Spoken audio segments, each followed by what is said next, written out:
Later, we moved back to our house in town, and I no longer had a view of the cemetery. Still no one I knew had died. One day, a girl smaller than I, a girl whose mother was a friend of my mother's, died in my mother's arms.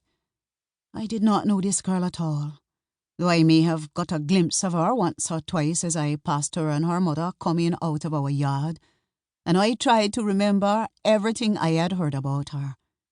Her name was Nalda. She had red hair. She was very bony. She did not like to eat any food. In fact, she liked to eat mud, and her mother always had to keep a strict eye on her to prevent her from doing that. Her father made bricks, and her mother dressed in a way that my father found unbecoming. I heard my mother describe to my father just how Nalda had died.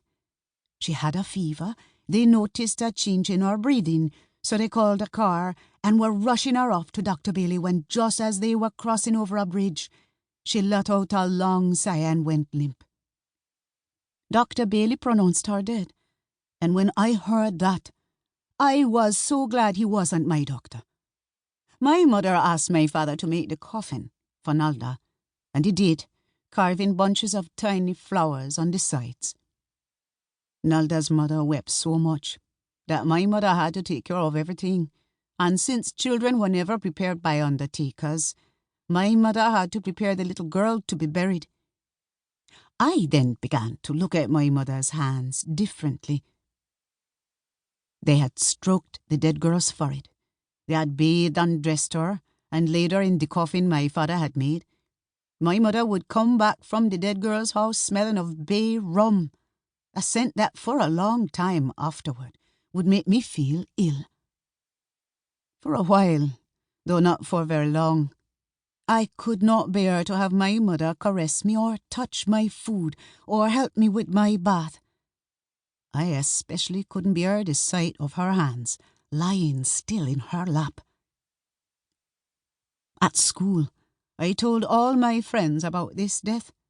I would take them aside individually so I could repeat the details over and over again. They would listen to me with their mouths open. In turn, they would tell me of someone they had known or heard of who had died. I would listen with my mouth open. One person had known very well a neighbour who had gone swimming after eating a big lunch at a picnic and drowned. Someone had a cousin who, in the middle of something one day, just fell down dead. Someone knew a boy who had died after eating some poisonous berries. Fancy that, we said to each other. I loved very much, and so used to torment until she cried, a girl named Sonia. She was smaller than I, even though she was almost 2 years older, and she was a dunce, the first real dunce I had ever met. She was such a dunce that sometimes she could not remember the spelling of her own name. I would try to get to school early and give her my homework so that she could copy it, and in class I would pass her the answers to sums. My friends ignored her, and whenever I mentioned her name in a favourable way, they would twist up their lips and make a sound to show their disdain. I thought her beautiful, and I would say so.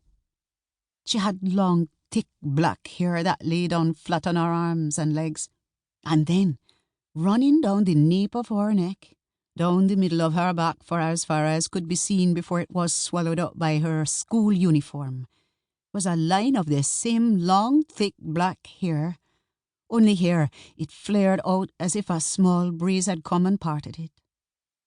At recess, I would buy her a sweet, something called a frozen joy, with money I had stolen from my mother's purse, and then we would go and sit under a tree in our schoolyard. I would then stare and stare at her, narrowing and opening wide my eyes until she began to fidget under my gaze. Then I would pull at the hair on her arms and legs, gently at first, and then awfully hard, holding it up taut with the tips of my fingers until she cried out.